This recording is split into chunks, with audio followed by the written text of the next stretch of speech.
Fear stops us from achieving our true greatness. Are you a professional woman who is feeling stuck, unmotivated, or burned out? Are you worried about your wellness? Are you letting fear stop you from crushing your goals? If you answered yes to any or all of these, then this is the podcast for you. Dr. Charmaine Gregory, night shift emergency physician, burnout thriver, and wellness champion, along with everyday heroes just like you, will explore how to face fear in our lives and emerge victoriously.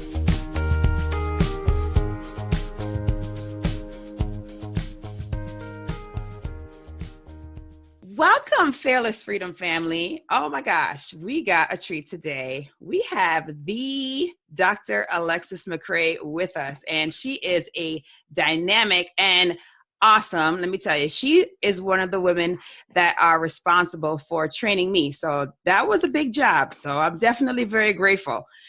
So basically, Dr. Alexis McRae is an emergency physician, but she is so much more. She's also an entrepreneur. And Dr. McRae, I'm gonna let you tell the audience all about you and what you're up to. All right. Well, hi. I'm Dr. Alexis McRae. I am an ER doctor. I've been practicing emergency medicine for at least 21 years. Last year, I opened Your Best You Medical Spa, Medical Aesthetics, Health, and Wellness Center. So very exciting. Actually, November 17th. November 17, 2017, it was opened after a lifetime dream of wanting to start my own business. So that was huge. And I'm pretty excited. I'm excited to be on this podcast today and just happy to be here. Awesome. Wow. So now you like open up some things there, right? So you talked about this being a lifelong dream. So now you tell us about that. Like, how did this dream get started? And then what kind of brought you to this grand opening in November 18th of 2017? All right. So the story's a little bit convoluted, but I'll do the best I can. So when I was a little girl, I was about 8 or 9 years old, and I told my mom, what I wanted. I was thinking about what I wanted to be when I grew up. I said, I either want to be a doctor, a lawyer, or a business person. I said, business people have to work too late and work really long hours and make deals and kind of be mean to people. So I don't think so. Okay. I said lawyers, and excuse me, attorneys, I got a lot of attorney friends, but real talk, I was like, I think they have to tell quite a few lies and they're not going to have as many friends. So I don't want to do that. And then I was really good at that young age at math and science, and I wanted to help people. So I said, cool, I will become a doctor. So it was pretty general decision at that point. I will be a doctor. So that's what I decided, and that is the path I embarked on. But when I went to medical school, I actually went to medical school to become a psychiatrist. And everything about my courses at Penn State and all my extracurriculars and everything I got involved in was extremely focused on psychiatry. I was even ready to stay at Penn State Hershey outside of the match, not even match, and just work in the psych department there. Wow. So I know, right? That's commitment right there. All right, I know. A lot of people don't know this story. Then I took an elective in the ER, one rotation in the ED. And let me tell you about this day. It was like the worst day ever. I woke up.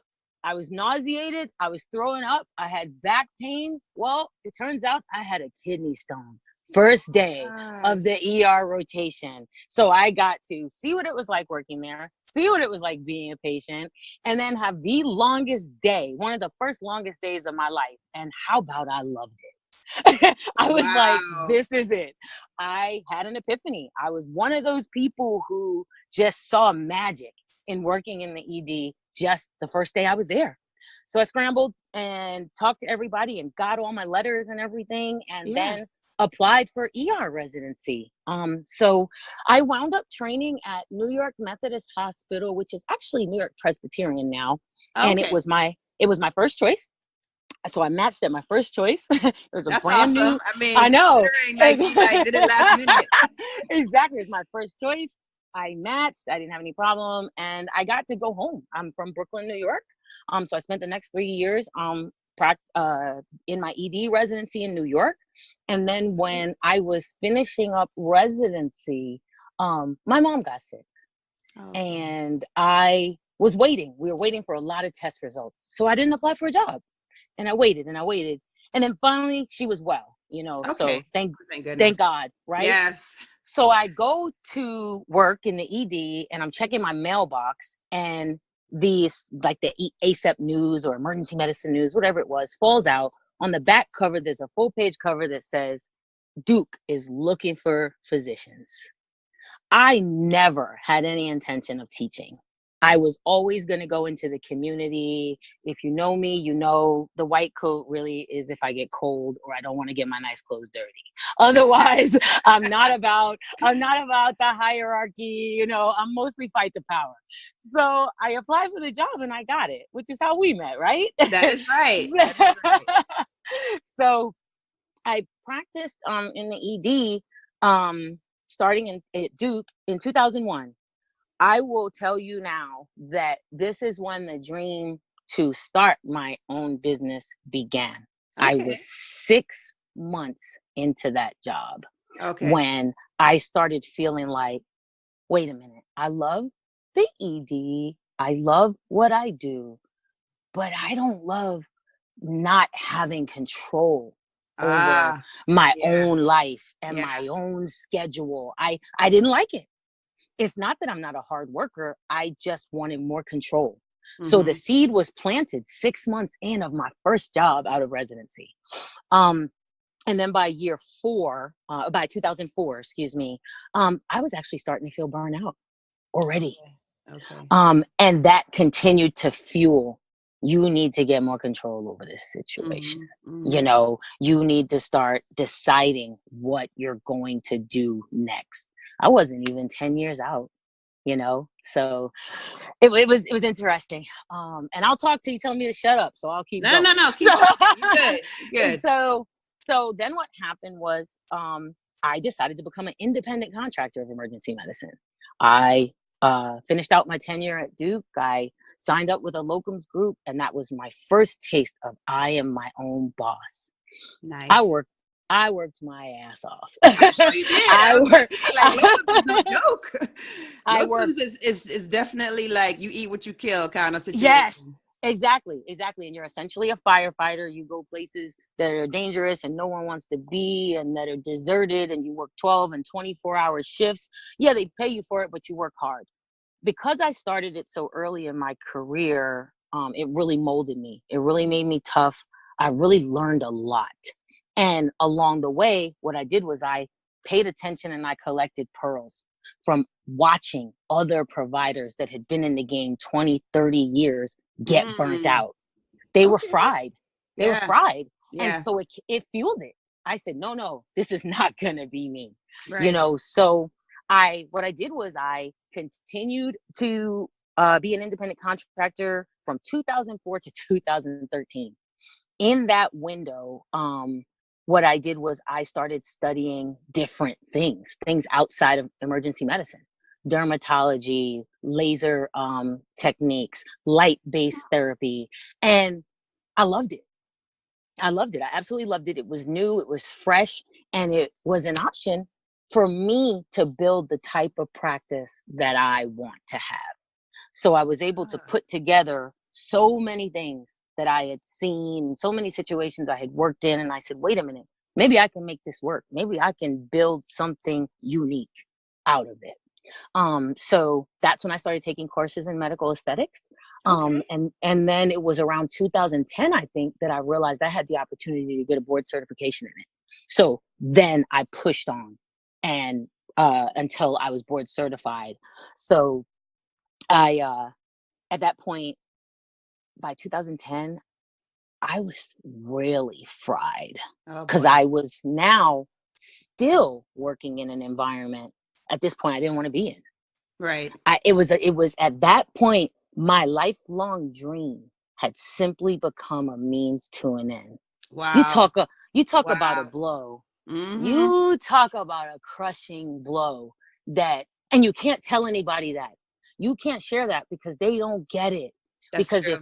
if you're a doctor that goes, oh gosh, my job is just the worst.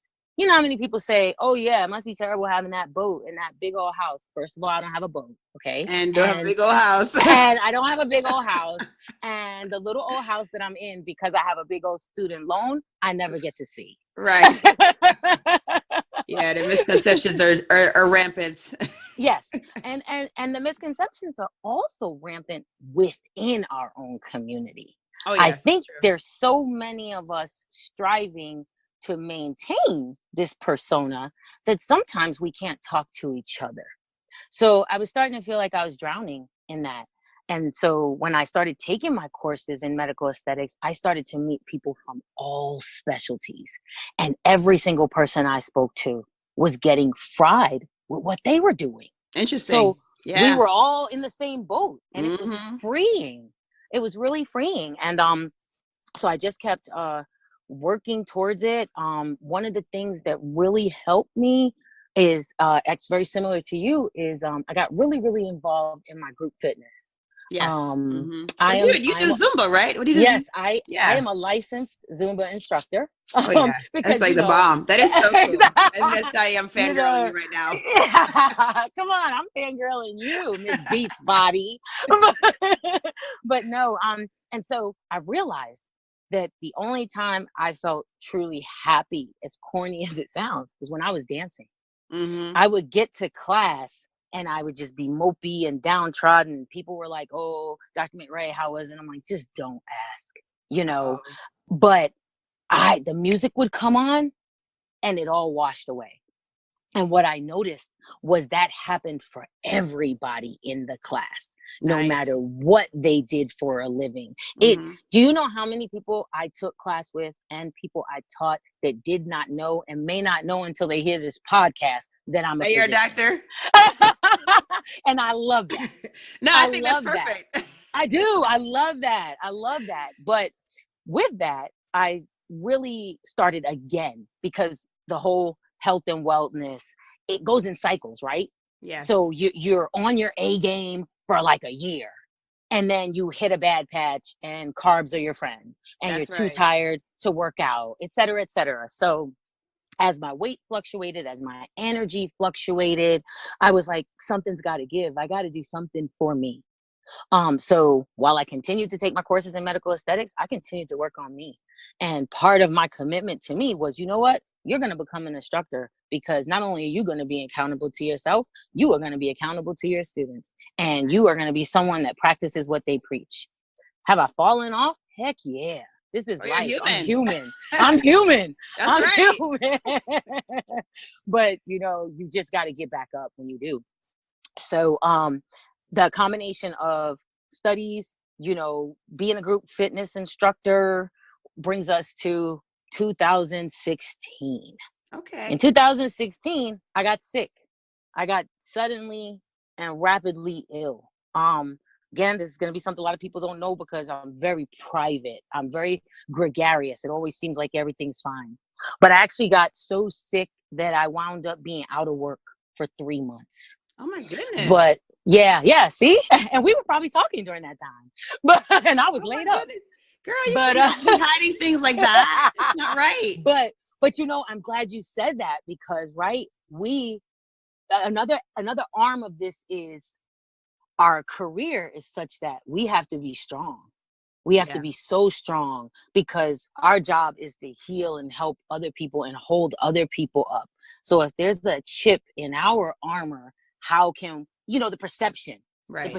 which is not correct, is how can we do for other people if they see that our armor has chinks in it, I'll backtrack a little bit and just say, before I wound up out of work, I went through about a 6 to 8 month period where I cried on the way to work. I cried on the way home. I Wow. cried in between patients. I just was miserable, and I thought I was having a nervous breakdown. And I told no one, absolutely no one, because I felt like it was a sign of weakness. Oh my gosh. So you suffered alone.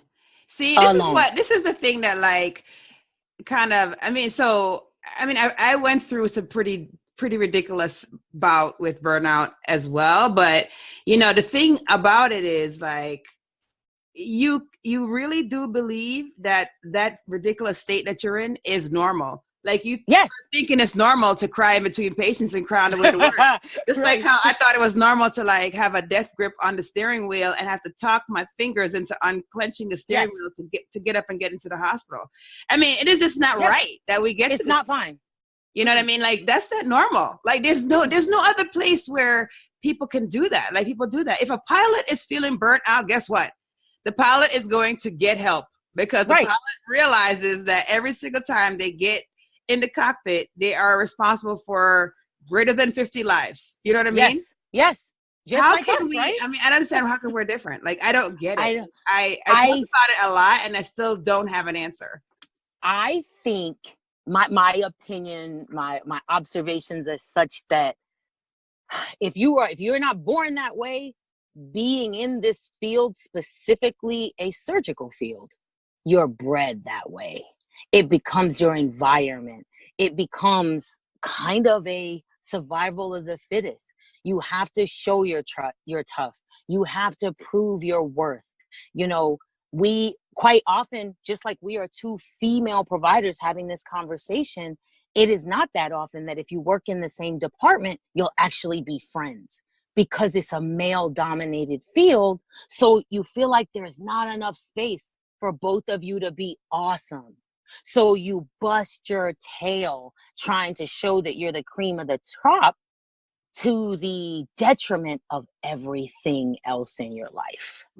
And that that's is bad. what I was feeling. Yeah. I mean, I'm so sorry you had to go through that.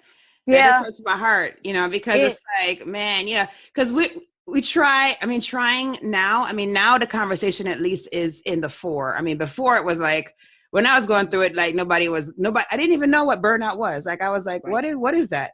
And when I told my partners, what happened to me, they were like really shocked, because people just it's not talked about. But yeah, we should never be in a situation where we're suffering like that, because the problem is that when that becomes normal, like you described and that I described, the next step, because you isolate yourself because you're feeling like, okay, I'm weak right now. I am not able to, show my full strength. And so you pull back. You're not having those connections that are essential to getting you out of it. I mean, thankfully, it sounds like you were able to find an avenue through which you could escape, so you found a passion that you can pursue, and, with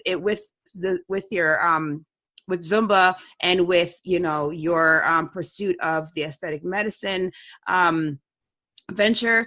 But, not everybody has that, which is the scary part, because then we get into that isolation mode and we cut off relationships. And then the next thing is depression.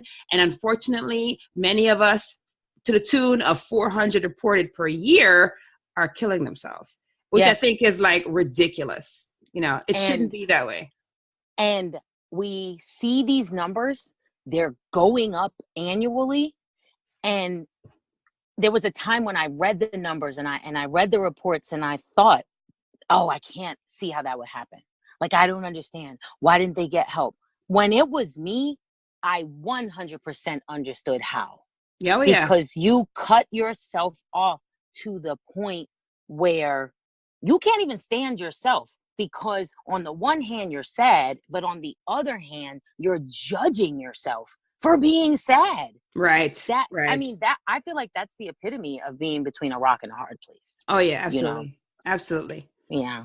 Well, I'm so glad that you made it through. And I'm like, thank you. I want to, you know what I mean? Like that is like, oh, that's like my pain point right there. It's like, you just hit the spot like, I feel ready to tell the story because it's been 3 years. I got you. It's been 3 years and I finally feel like I weathered the storm. I am legitimately still standing and I'm so much stronger for it. So it's something that needs to be told. It's something that people who are going through anything need to hear. Yes. No suffering, no sadness is too great or too small. Ask for help. Yes. Yes. You know, you look, you didn't get to it yet, but I'll jump out there and go, that is one of my biggest weaknesses. My pride. Gotcha. My pride in a lot of ways sometimes keeps me still to this day from asking for help when I need it. But I'm learning. I'm learning. Well, that's the most important part, like the recognition, and then the fact that you are taking steps towards changing. I mean, I think that's Right. that's gold right there for sure. Yeah. So here I am.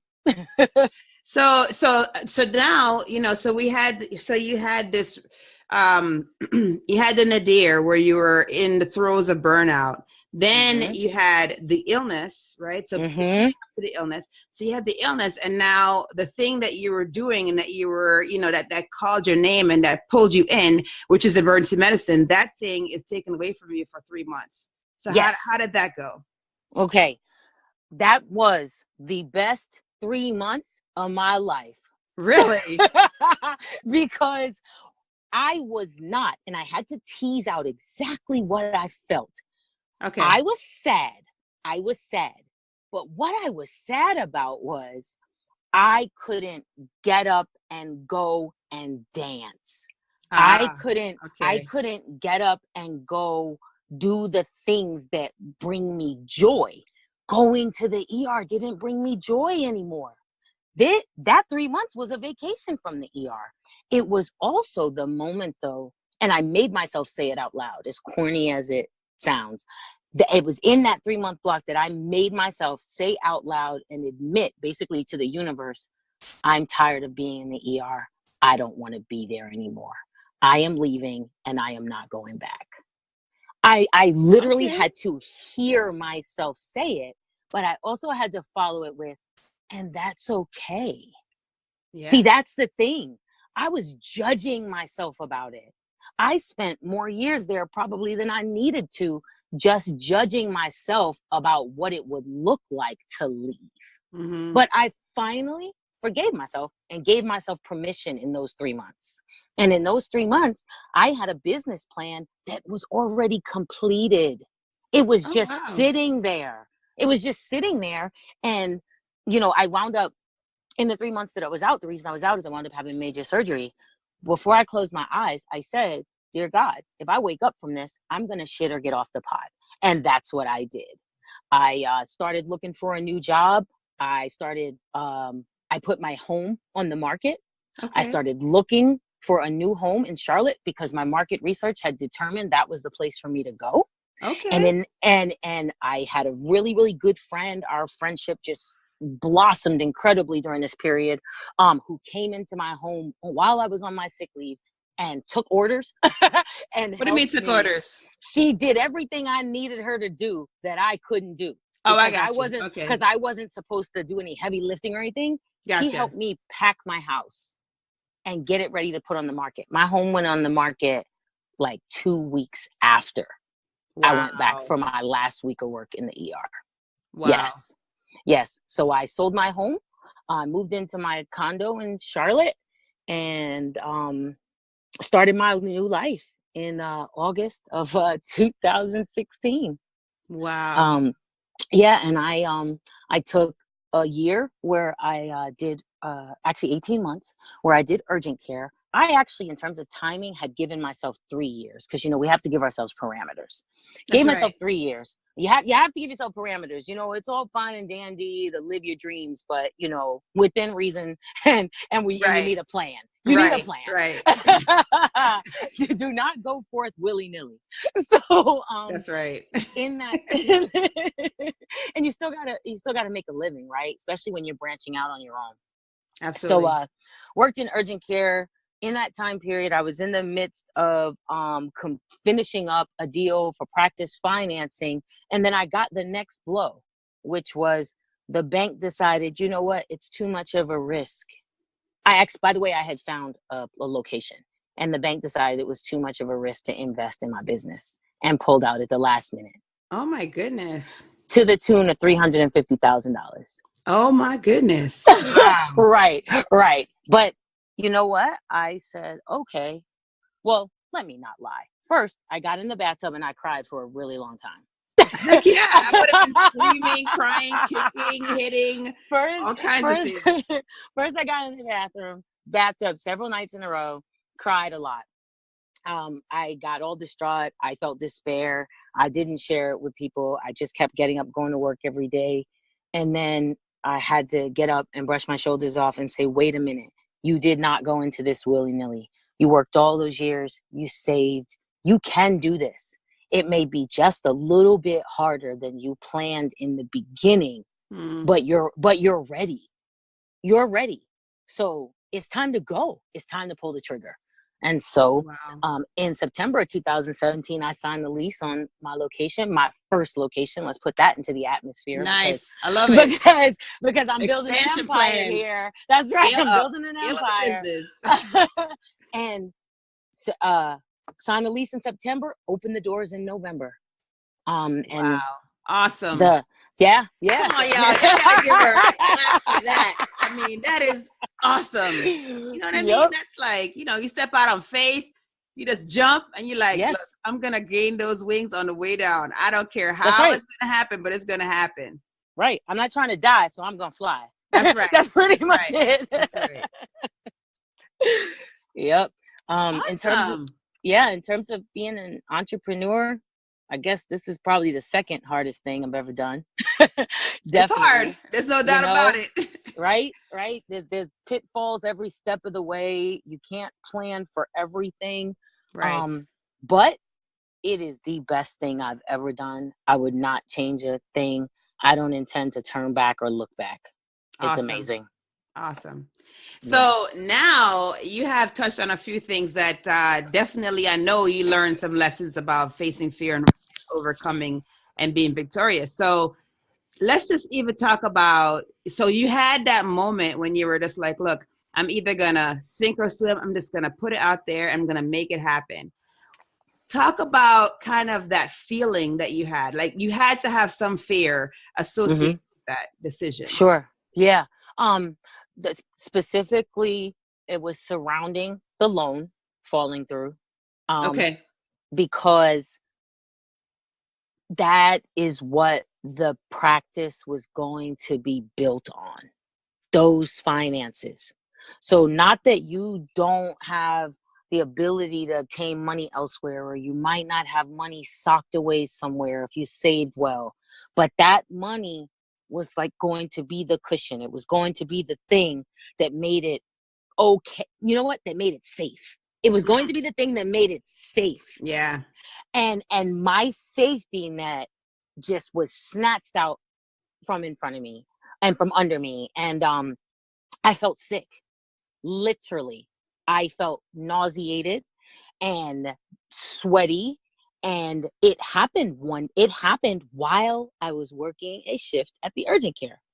Oh, and wow. So you had to go see patients after that. Correct. Wow. Correct. I literally broke into a sweat. I had to will myself not to burst into tears.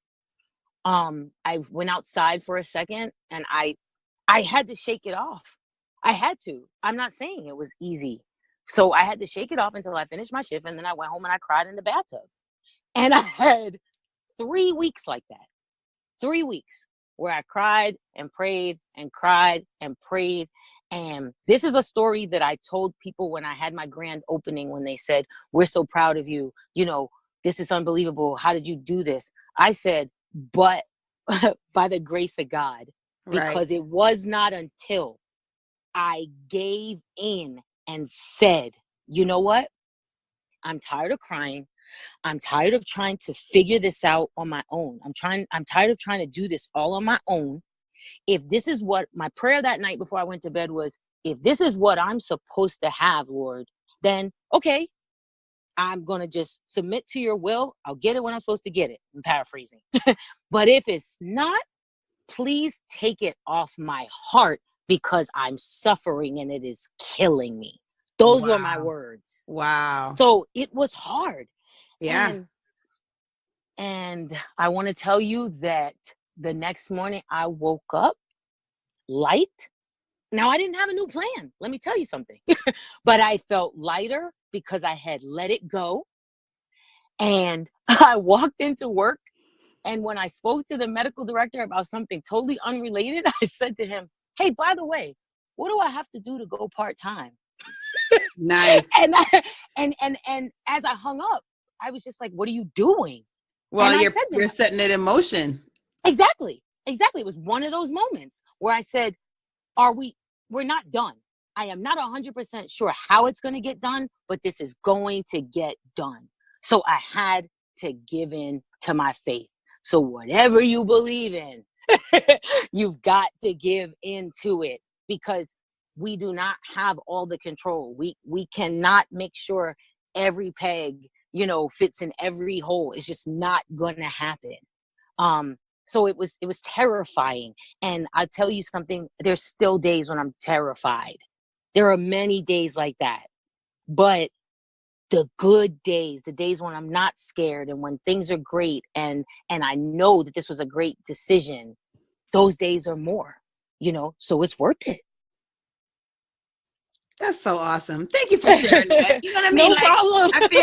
I feel people need to hear that. They need to hear, because a lot of times people see the end result, the end product. They see the success, but they don't really hear what goes on to lead up to that. They don't hear the struggles. They don't hear the bad days. They don't hear the bad weeks, sometimes bad months and years. They don't hear that story. Yes. And so, I really appreciate you sharing that, this is a great thing that's going on right now. But let me tell you, it did not come easy. I didn't just wake up one day and was like, oh, I'm going to open my own business. I'm just going to do this. And then boom, it happens, some kind of fairy comes in and makes it happen for you. No, it takes work. It takes struggle. It takes sacrifice. So yeah, thank you for sharing the real. That is that's very much appreciated. I'm always glad to, it's just, I don't think people, suffering is part of life. There's just, things are just not always going to be easy, but anything that we can alleviate for one another, as human beings, we should. If I can give a piece of advice, if something I said today, something somebody hears makes their day a little bit better, helps them get a little bit closer, to their dreams, makes their heart a little bit lighter, then it's worth it. And I've actually done the job I set out to do when I was 8 years old. So we're all winning. Wow. Bringing that full circle. That is awesome. Yeah, absolutely. Absolutely. So you've talked about the journey. You've talked about the fears that you faced and how you overcame them along the journey. Now you got to tell us about this business. We still don't know, what it is. You got to tell us about that. All right. So people ask me every day, well, what do you do? Do I get a massage? Do I get a mani? Do I get a pedi? And the word spa can be, deceiving. So the practice of medical aesthetics, the best way to describe it is this specialty falls in between dermatology and plastic surgery. Okay. So when you go to the dermatologist for that funky looking mole, they make sure it's not cancer. They get rid of it. And then they don't really care how the rest of everything else looks. They don't care if you're pretty. They just care you don't have cancer. You go to the plastic surgeon and you say, listen, I want a better face or better skin or what have you. They're not and there's no shade on these specialties. Let me just say that.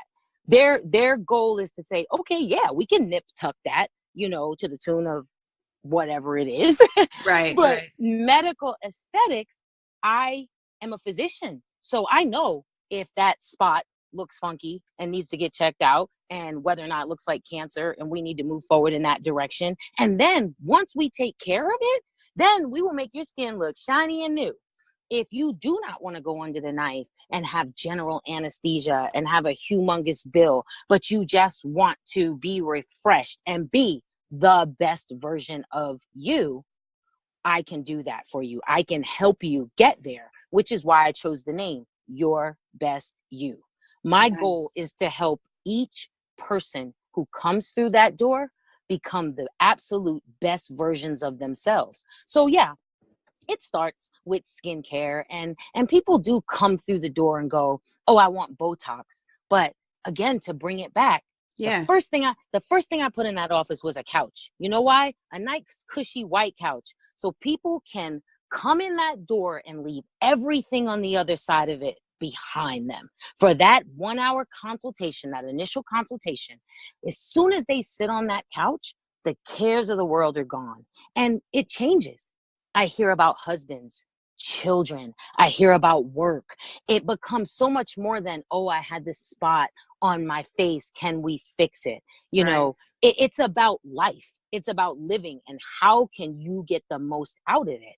And that is part of the service that we provide. We talk about health and wellness. We talk about exercise, your water intake. I make referrals and suggestions in regard to fitness programs. I suggest activities because your skin is your largest organ. Yes. It is more than what you see.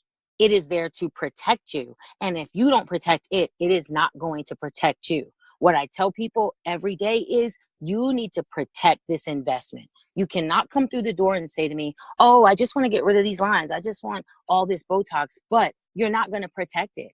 If you're going to continue bad habits and, you know, et cetera, I don't have to make a laundry list. You're not protecting it. You're not protecting it. You're not helping yourself. And when you decide to become a client in my practice, you join a team. We're in this together. So how you look is how I look, and vice versa.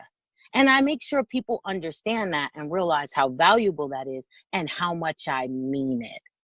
You know, my clients have my personal cell phone number. You know, wow. Yes, I know. That's another level of I know. But you know, again, like I said, it goes back to, I started with, hey, when I grow up, I want to be a psychiatrist. I cannot help but get involved with people because we need each other. And I just think if we could get rid of the spirit of animosity and one-upmanship, and we'd lose so few people. Oh yeah, that's for you sure. know. So it's a lot. It's a mouthful when people say, what do you do? Right. You know, I try to explain it, and then I say, why don't you just come see? You know, and I think the clients that we have and we're steadily growing are happy. And, you know, and they would reiterate exactly what I'm saying. So with that being said, like I said, total, complete skincare, customized skincare plans. I do minimally and non-invasive cosmetic work, including body contouring, women and men's intimate wellness. We may be starting a bioidentical hormone replacement platform soon. So yeah, things are going well. Okay. No, that sounds fabulous. I'm like, man, I'm in Charlotte. I'll go check you out. Well, right now. That's what I'm saying. Right now our home base is Charlotte, but I'm saying, that's right. Future iterations will probably be elsewhere. But absolutely, no, that's awesome. The plan. Congratulations again. I mean, thank you. That is such a good situation. Thank you. And every day when I get up, I'm happy. I'm smiling. You know, it's no problem getting in and out of the car now. No, that's good. So that is good. For sure. Oh my goodness. We have had such a great conversation. Definitely know that the Fearless Freedom family is enjoying all the pearls that you're dropping and how open you've been with sharing your story. And I appreciate you coming on the podcast and sharing as well. Because, you know, like I said, you know, we go way back, and I appreciate everything that you've done for me, like in just, you know, helping me to become a physician even now in emergency medicine, and just being a strong woman faculty member was huge back then for me. And I can't speak to my colleagues, but I'm pretty sure they were influenced by you as well. So I definitely wanted to thank you for that. Thank you very much. I appreciate that. Awesome. All right, my dear. So now we're at the end of our conversation. And as is tradition on the Fearless Freedom with Dr. G podcast, we have to do the fill in the blanks. All right. Okay. So complete the sentence. To me, fearless freedom means picking yourself up dusting yourself off even when life doesn't go the way you plan. Great, great, great, great. All right. And then if I am fearless, I will. If I am fearless, I will continue to share my journey with others, including my failures, including my weaknesses, in hopes that they can learn from it. Preach. And last but definitely not least, my battle cry is Bring it on. Whatever life wants to dish out, I stay ready, because what doesn't kill me only makes me stronger. whoop, whoop.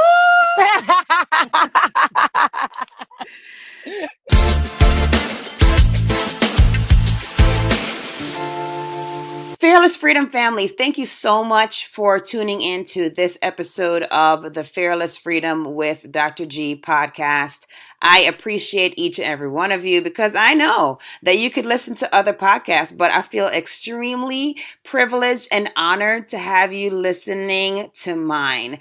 And so I hope that you got a great deal of pearls from Dr. McRae during the episode today, because I know I definitely did. I left inspired after our conversation and just really kind of pushed me to do some things that I feel like I've been putting on the back burner. I need to get going in regards to business related matters related to this podcast, as well as some other things I have cooking.